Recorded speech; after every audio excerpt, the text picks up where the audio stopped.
تو بہرحال ازواج تو ساری ازواج تھیں، لیکن اللہ تعالیٰ نے امی عائشہ رضی اللہ تعالیٰ عنہ کو کچھ خصوصیات ایسی دی تھیں جو کسی اور کو وہ خصوصیات حاصل نہیں تھیں۔ اب ان خصوصیات میں پہلی خصوصیت کیا ہے کہ نبی صلی اللہ علیہ وسلم نے جس سے بھی نکاح کیا، کوئی زوجہ مطلقہ تھی، کوئی بیوہ تھی، لیکن واحد امی عائشہ رضی اللہ تعالیٰ عنہ وہ کنواری تھی۔ تو یہ خصوصیت ہے حضرت امی عائشہ رضی اللہ تعالیٰ عنہ کی۔ اسی طرح دوسری خصوصیت، جیسے کہ پہلے میں نے حدیث بیان کی کہ حضرت جبریل علیہ السلام نکاح سے پہلے 3 راتیں مسلسل خواب میں نبی صلی اللہ علیہ وسلم کو حضرت امی عائشہ کی پکچر دکھایا کرتے تھے کہ آپ کا نکاح ان سے ہوگا۔ باقی کسی زوجہ کی پکچر نہیں دکھائی گئی نبی صلی اللہ علیہ وسلم کو، یعنی تصویر نہیں دکھائی گئی، صرف حضرت امی عائشہ رضی اللہ تعالی عنہا کی تصویر دکھائی گئی۔ تیسری خصوصیت حضرت امی عائشہ رضی اللہ تعالیٰ عنہ کی یہ تھی، ویسے تو میں نے کہا نا مساوات تو سب سے، نبی صلی اللہ علیہ وسلم برابری تو سب کے ساتھ کیا کرتے تھے، لیکن جو دلی محبت تھی نبی صلی اللہ علیہ وسلم کو وہ سب سے زیادہ حضرت امی عائشہ رضی اللہ تعالیٰ عنہ سے تھی۔ چوتھی خصوصیت کہ اللہ نے امی عائشہ رضی اللہ تعالیٰ عنہ کی پاک دامنی کے لیے حضرت امی عائشہ کی عفت اور عصمت اور پاک دامنی کے لیے قرآن کے 2 رکوع، پورے 2 رکوع اتارے ہیں۔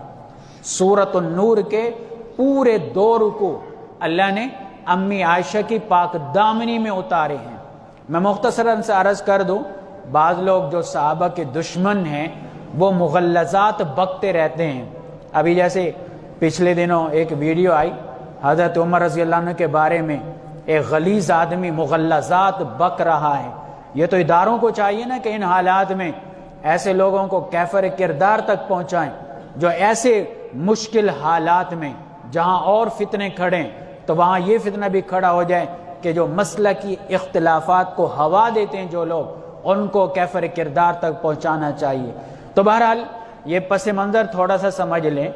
ایک دفعہ حضرت امی عائشہ رضی اللہ تعالیٰ عنہ نبی صلی اللہ علیہ وسلم کے ساتھ ایک سفر میں شریک تھی، غزوہ بنی المصطلق بھی کہا جاتا ہے، غزوہ بنی مریسیع بھی کہا جاتا ہے۔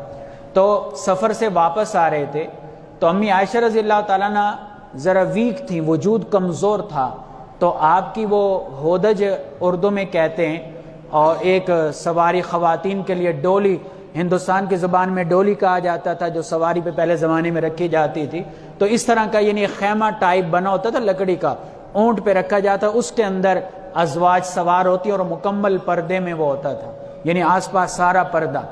تو ایک جگہ پڑاؤ کیا، رات کا ٹائم تھا، تو قافلے نے ضروریات پوری کی، امی عائشہ رضی اللہ تعالیٰ عنہ بھی ضرورت کے لیے جنگل میں تشریف لے گئے۔ قافلہ ادھر روانہ ہوا، صحابہ نا وہ جو ہودج تھا اس کو کندھوں پہ اٹھا کے نیچے رکھتے اور پھر اٹھا کے سوار کرتے۔ اب جب صحابہ نے اٹھایا تو چونکہ حضرت امی عائشہ باڈی وائز ویک تھیں، کمزور تھیں، پتہ نہیں چلا انہیں کہ حضرت امی عائشہ تو ہے نہیں، تو انہوں نے وہ اٹھا کے سواری پہ رکھا، قافلہ چل پڑا۔ حضرت امی عائشہ رضی اللہ تعالیٰ عنہ جب واپس آئیں جنگل سے پڑاؤ کی جگہ پر، دیکھا قافلہ نہیں ہے، تو بڑی سمجھدار تھیں تو بیٹھ گئیں۔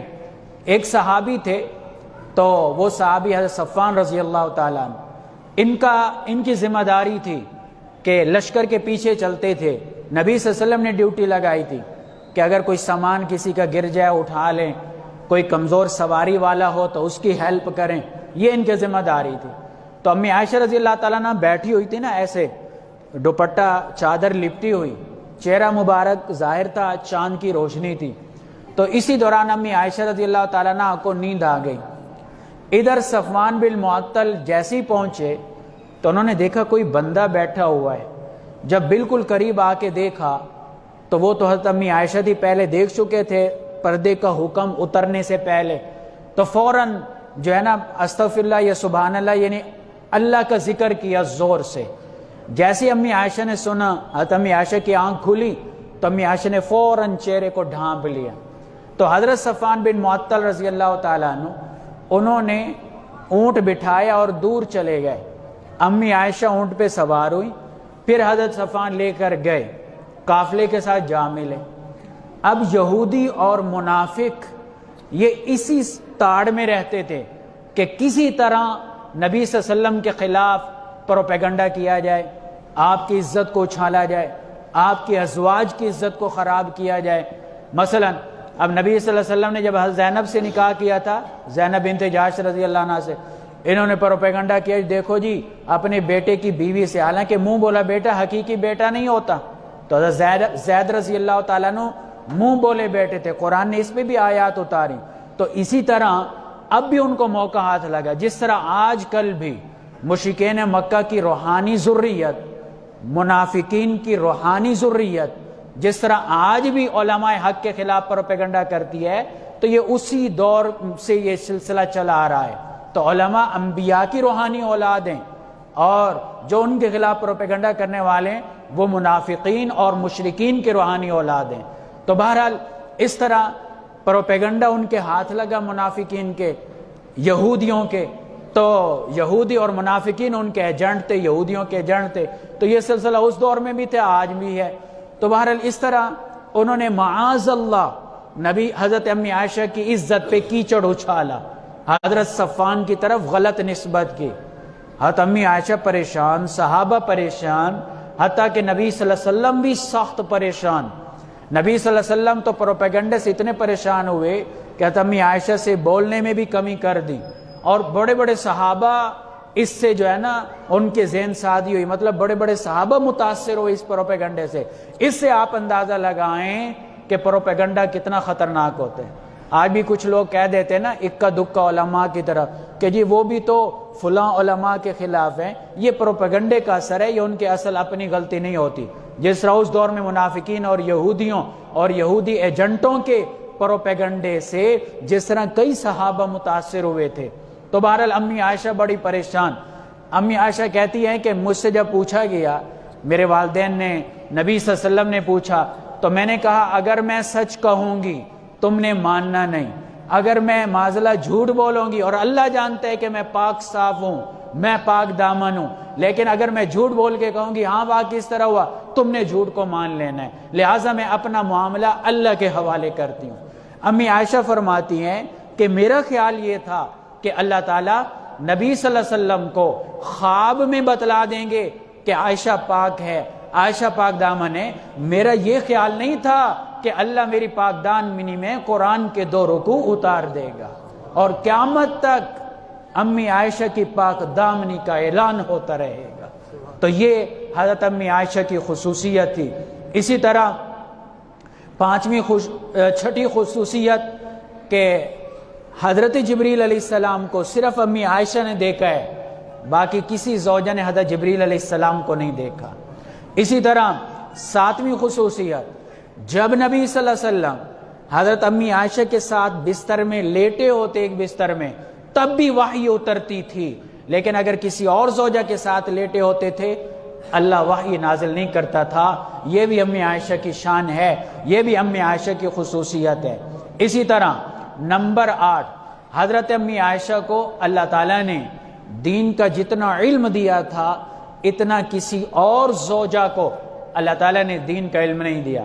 یہی وجہ ہے کہ بخاری اور مسلم شریف میں حضرت امی عائشہ سے 174 احادیث مروی ہیں, اور ٹوٹل جو احادیث ہیں ان کی تعداد ہے 2210, 2210 احادیث, یعنی ٹوٹل حضرت امی عائشہ سے مروی ہیں دین کے حوالے سے. اسی طرح ایک اور خصوصیت حضرت امی عائشہ کی, ایک اور خصوصیت یہ ہے کہ انتقال کے وقت نبی صلی اللہ علیہ وسلم کا سر مبارک حضرت امی عائشہ کے سینے پر تھا.